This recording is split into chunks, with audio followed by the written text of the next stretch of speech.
ನಮಸ್ಕಾರ. ಕೆಲವೊಂದು ಧ್ವನಿಗಳಿರುತ್ತೆ, ಅದು ಕಾಲ ಕಳೆದಂತೆ ಮಸುಕಾಗೋದಿಲ್ಲ. ಬದಲಿಗೆ ಇನ್ನು ಜೋರಾಗಿ, ಇನ್ನೂ ಸ್ಪಷ್ಟವಾಗಿ ಕೇಳಿಸುತ್ತೆ. ಅಂತಹ ಒಂದು ಧ್ವನಿ ನಮ್ಮ ಕನ್ನಡದ ಹೆಮ್ಮೆಯ ಕವಿ ಕುವೆಂಪು ಅವರದು. ಅವರ ಮಾತುಗಳು, ಅವರ ಚಿಂತನೆಗಳು ಇವತ್ತಿನ ಕಾಲಕ್ಕೂ ಹೇಗೆ ದಾರಿ ತೋರಿಸುತ್ತೆ ಅನ್ನೋದ್ರ ಬಗ್ಗೆನೇ ಇವತ್ತು ಮಾತಾಡೋಣ. ಬನ್ನಿ, ಆ ಮಹಾನ್ ಚೇತನದ ಜಗತ್ತಿಗೆ ಮತ್ತೊಮ್ಮೆ ಕಾಲಿಡೋಣ. ನಿಮ್ಗೊತ್ತಾ, ಇತ್ತೀಚೆಗೆ ನಮ್ಮ ರಾಷ್ಟ್ರಪತಿ ದ್ರೌಪದಿ ಮುರ್ಮು ಅವರು ಸ್ವಾತಂತ್ರ್ಯ ದಿನದ ಭಾಷಣದಲ್ಲಿ ಕುವೆಂಪು ಅವರ ಈ ಅದ್ಭುತ ಸಾಲುಗಳನ್ನ ಬಳಸಿದ್ರು. ಯೋಚನೆ ಮಾಡಿ, ಒಬ್ಬ ಕನ್ನಡಿಗ ಕವಿಯ ಮಾತುಗಳು ದಶಕಗಳ ನಂತರವೂ ದೇಶದ ಅತ್ಯುನ್ನತ ವೇದಿಕೆಯಲ್ಲಿ ಮೊಳಗುತ್ತೆ ಅಂದ್ರೆ ಅದರಲ್ಲಿ ಎಂಥ ಶಕ್ತಿ ಇರಬೇಡ. ಹಾಗಾದ್ರೆ ಕುವೆಂಪು ಅಂದ್ರೆ ಬರೀ ಒಬ್ಬ ಕವಿನ? ಅಯ್ಯೋ, ಖಂಡಿತ ಇಲ್ಲ. ಅವರು ಅದಕ್ಕಿಂತ ಎಷ್ಟೋ ಪಟ್ಟು ಹೆಚ್ಚು.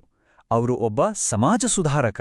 ಅವರ ಯೋಚನೆಗಳು ಇವತ್ತಿಗೂ ನಮ್ಮ ಸಮಾಜದ ಹಲವಾರು ಸಮಸ್ಯೆಗಳಿಗೆ ಕನ್ನಡಿ ಹಿಡಿಯುತ್ತೆ. ಕುವೆಂಪು ಅವರು ತುಂಬಾ ಸ್ಪಷ್ಟವಾಗಿದ್ರು.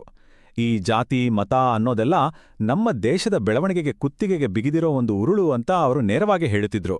ಈ ಸಂಕುಚಿತ ಗೋಡೆಗಳು ನಮ್ಮನ್ನು ಒಡೆದು ಆಳುತ್ತಿವೆ, ಇದು ನಮ್ಮ ಪ್ರಗತಿಗೆ ದೊಡ್ಡ ಅಡ್ಡಿ ಅಂತ ಅವರು ದೃಢವಾಗಿ ನಂಬಿದ್ರು. ಅವರ ಕುಲ ಅನ್ನೋ ಪದ್ಯದಲ್ಲಿ ಬರೋ ಈ ಸಾಲುಗಳನ್ನೊಮ್ಮೆ ನೋಡಿ.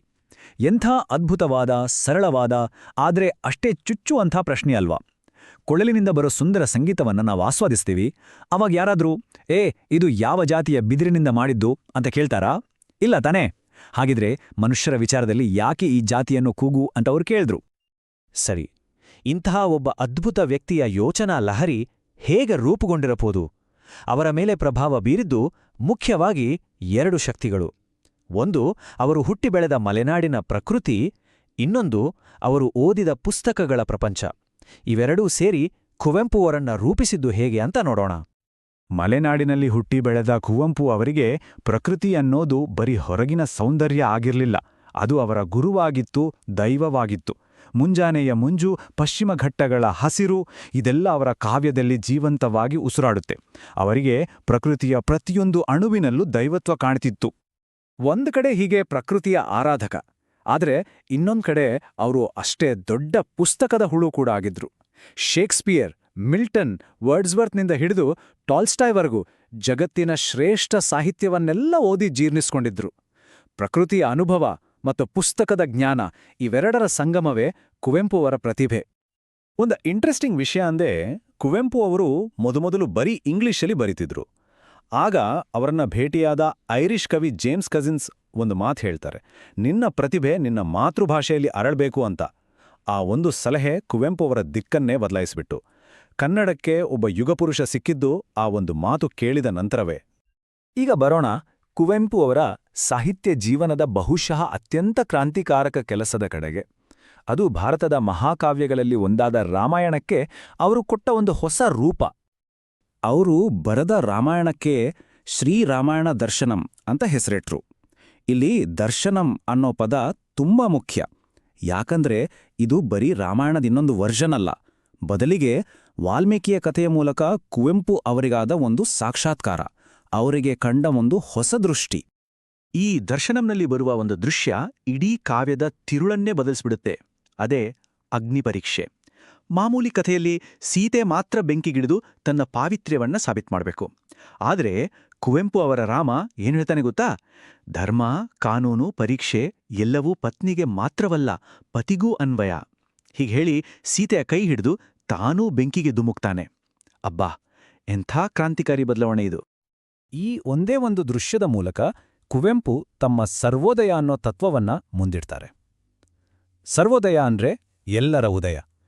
ಹೆಣ್ಣು ಗಂಡು, ಮೇಲು ಕೀಳು ಅನ್ನೋ ಭೇದವಿಲ್ಲದೆ ಸಮಾಜದ ಕಟ್ಟಕಡೆಯ ವ್ಯಕ್ತಿಯೂ ಸೇರಿದಂತೆ ಎಲ್ಲರ ವಿಕಾಸ ಆಗಬೇಕು ಅನ್ನೋದೇ ಇದರ ತಿರುಳು. ಸರಿ, ಸಾಹಿತ್ಯದಿಂದ ಈಗ ಅವರ ತತ್ವಶಾಸ್ತ್ರದ ಹೃದಯಕ್ಕೆ ಕಾಲಿಡೋಣ. ಕುವೆಂಪು ಅವರ ಎಲ್ಲಾ ಚಿಂತನೆಗಳ ಸಾರ ಅಂದ್ರೆ ಇದೇ, ವಿಶ್ವಮಾನವ ಸಂದೇಶ. ಒಂದು ಕ್ಷಣ ಯೋಚನೆ ಮಾಡೋಣ. ಪ್ರತಿಯೊಂದು ಮಗು ಹುಟ್ಟುವಾಗ ಅದು ಯಾವುದೇ ಜಾತಿ, ಧರ್ಮಕ್ಕೆ ಸೇರಿರುತ್ತಾ? ಇಲ್ಲ ಅಲ್ವಾ? ಅದು ಕೇವಲ ಮನುಷ್ಯನಾಡಿ ಹುಟ್ಟುತ್ತೆ. ಆದರೆ ಬೆಳೆಯುತ್ತಾ ಬೆಳೆಯುತ್ತಾ ನಾವು ಅದರ ಮೇಲೆ ಜಾತಿ, ಮತ, ದೇಶದ ಹಣೆಪಟ್ಟಿಗಳನ್ನ ಅಂಟಿಸ್ಬಿಡ್ತೀವಿ. ಕುವೆಂಪು ಇದನ್ನೇ ವಿಶ್ವಮಾನವ ಅಂತ ಕರೆದಿದ್ದು. ಅಂದ್ರೆ ಹುಟ್ಟುವಾಗ ಪ್ರತಿಯೊಬ್ಬರೂ ವಿಶ್ವಪ್ರಜೆ. ಅವರಿಗೆ ಯಾವುದೇ ಗಡಿಗಳಿರಲ್ಲ, ಯಾವುದೇ ಸಂಕುಚಿತ ಗುರುತುಗಳಿರಲ್ಲ. ಆದರೆ ಸಮಾಜ ಅವರನ್ನ ಅಲ್ಪಮಾನವರನ್ನಾಗಿ ಮಾಡ್ಬಿಡ್ತದೆ. ಹಾಗಾದ್ರೆ ನಮ್ಮನ್ನ ಹೀಗೆ ಸಣ್ಣ ಚೌಕಟ್ಟುಗಳಲ್ಲಿ ಬಂಧಿಸೋದು ಯಾರು? ಸಮಾಜ. ಕುವೆಂಪು ಪ್ರಕಾರ ಶಿಕ್ಷಣದ ನಿಜವಾದ ಕೆಲಸ ಏನ್ ಗೊತ್ತಾ? ಈ ಜಾತಿ ಮತ ಅನ್ನೋ ಜೈಲುಗಳಿಂದ ನಮ್ಮನ್ನ ಬಿಡಿಸಿ ನಮ್ಮನ್ನ ಮತ್ತೆ ಆ ವಿಶ್ವಮಾನವ ಸ್ಥಿತಿಗೆ ವಾಪಸ್ ಕರ್ಕೊಂಡೋಗೋದು. ಅದೇ ನಿಜವಾದ ಶಿಕ್ಷಣ. ಕುವೆಂಪು ಅವರ ಕೊಡುಗೆ ಕೇವಲ ಪುಸ್ತಕದ ಪುಟಗಳಿಗೆ ಸೀಮಿತವಾಗಲಿಲ್ಲ. ಅವರ ಪರಂಪರೆ ಇವತ್ತಿಗೂ ನಮ್ಮ ಜೊತೆ ಜೀವಂತವಾಗಿದೆ. ಅವರನ್ನ ಗುರುತಿಸಿ ಬಂದ ಗೌರವಗಳು ಅಸಂಖ್ಯಾತ. ಅವರು ಮೈಸೂರು ಯೂನಿವರ್ಸಿಟಿಯ ವೈಸ್ ಚಾನ್ಸಲರ್ ಆಗಿ ಮಾನಸ ಗಂಗೋತ್ರಿಯಂತಹ ಅದ್ಭುತ ಕ್ಯಾಂಪಸ್ಗೆ ಅಡಿಪಾಯ ಹಾಕಿದ್ರು.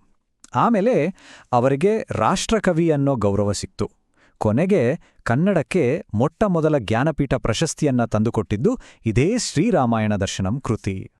ಇವತ್ತು ನಾವು ಹಾಡೋ ನಮ್ಮ ನಾಡಗೀತೆ ಇದೆಲ್ಲ ಅದು ಕುವೆಂಪು ಬರೆದದ್ದು. ಅವರ ಮನೆ, ಕವಿಮನೆ ಒಂದು ಸುಂದರ ಸ್ಮಾರಕವಾಗಿದೆ.